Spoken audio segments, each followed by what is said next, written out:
আমার মায়ের দেশের মানুষ ভারতবর্ষে আমারে পাঠাইছিল আল্লাহর কালাম কোরআন শরীফ কিনা কিনা আগুনের মধ্যে জ্বালাইবার জন্য। বন্ধুরে, তোমার কাছে আমি বলি বন্ধু, যেই দেশ থেকে আল্লাহর কোরআন আগুনে জ্বালাইবার জন্য আমারে ভারতবর্ষে পাঠাইছে, আমি ওই দেশে জিন্দেগিতে আর কোনোদিন যাব না। তুমি যদি আমার বাড়িতে যাও, তাহলে আমার আত্মীয় স্বজনদের তুমি খবর কইও, তোমাদের সন্তানকে আল্লাহর কোরআন কিনা জ্বালাইবার লেগা ভারতবর্ষে পাঠাইছিলাম, কিন্তু তোমাদের সন্তানের সিনাটাই আল্লাহর কোরআনে কিনা কুফরি জ্বালায়া ইমানের নূর ভিতরে ঢুকায় দিছে। এ হলো কোরআন শরীফের তিলাওয়াত। এজন্য পয়গম্বরদের 1 নম্বর কাজ ছিল ইয়াতলু আলাইহিম আয়াতি, পয়গম্বররা কোরআনের তেলাওয়াত করত। হাদিসে পাকে আছে, পয়গম্বর বলেন,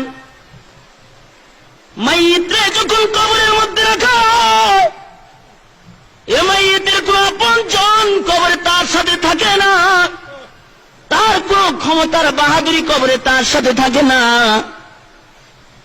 এই মাইয়িত যদি দুনিয়ার মাটির উপরে আমল করে থাকে, তাহলে তার আমল কবরে চলে যায়।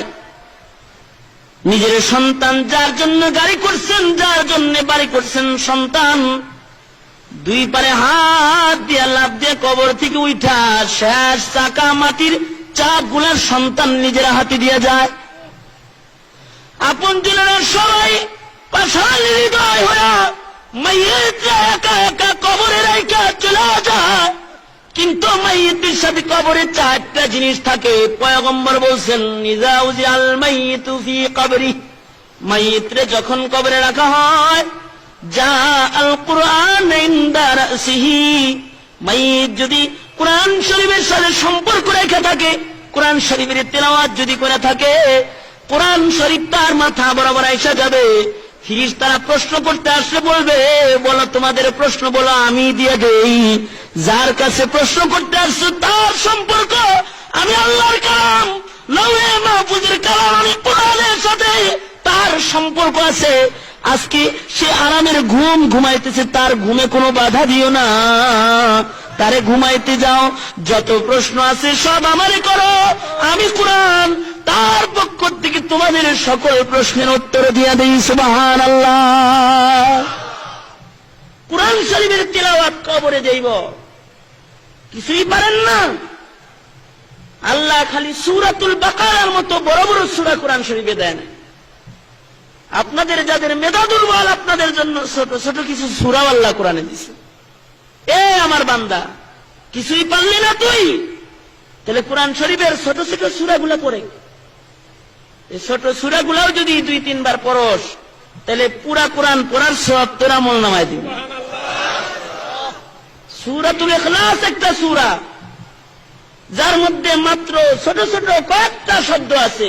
কুল হুয়াল্লাহু আহাদ, আল্লাহুস সামাদ, লাম ইয়ালিদ ওয়া লাম ইউলাদ ওয়া লাম ইয়াকুল লাহু কুফুয়ান আহাদ।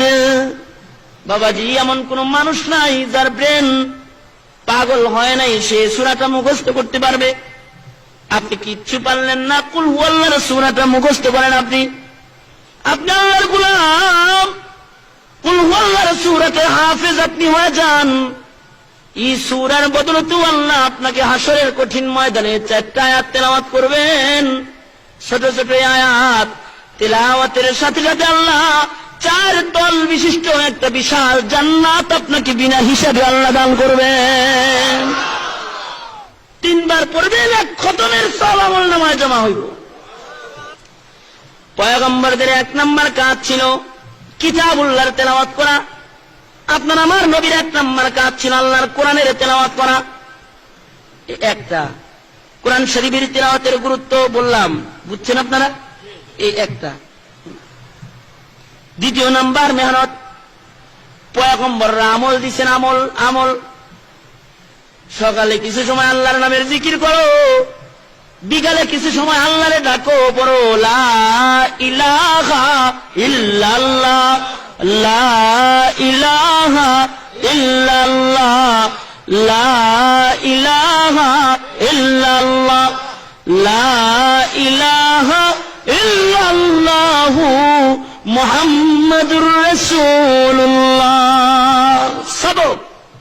সবক দিতেন, যেই সবকগুলা হক্কানি পীরেরা দেয়।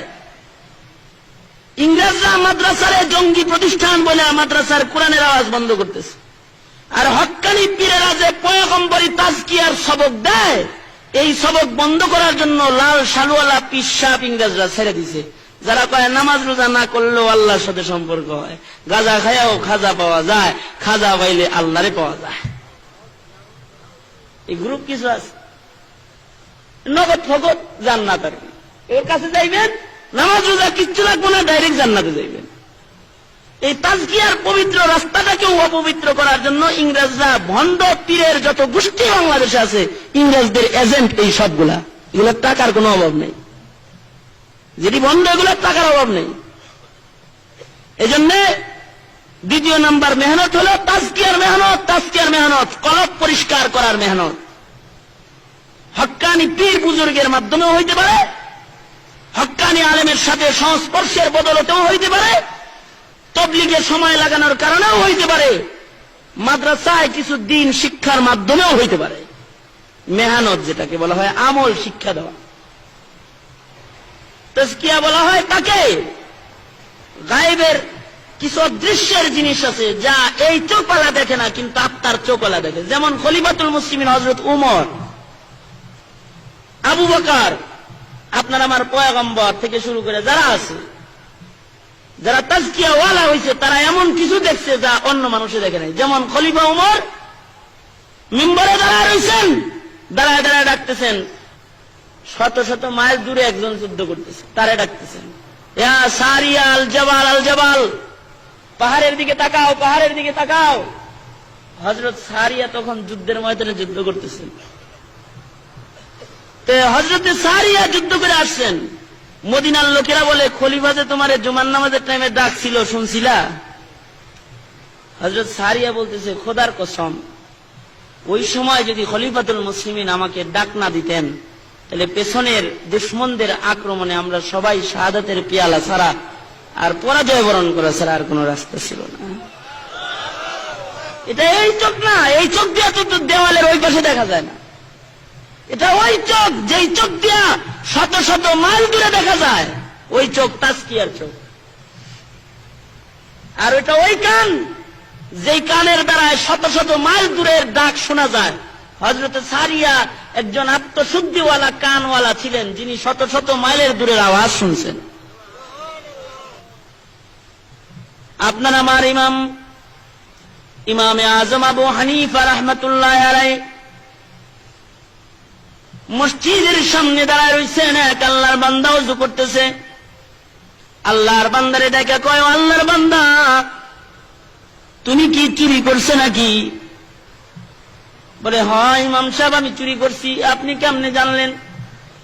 ইমামে আজম ডেকে বলে, আল্লাহর বান্দা, তুমি যখন ওযু করতেছিলা, ওযুর পানিগুলা যখন গড়ায় গড়ায় পড়তেছিল, আমি দেখতেছিলাম চুরির গুনাহগুলা ওযুর পানির সাথে ঝরে ঝরে পড়তেছে।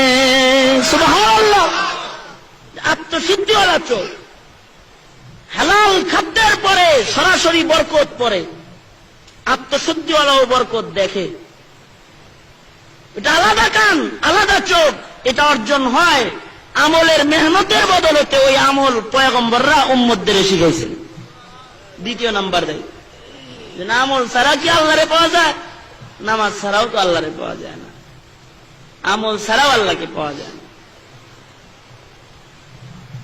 হযরত ইমামে আজম আবু হানিফা রাহমাতুল্লাহি আলাইহি নিজের এক খুব কাছের শাগরেদ আছে, হযরত ইমামে আবু ইউসুফ রাহমাতুল্লাহি আলাইহি। ওনার এক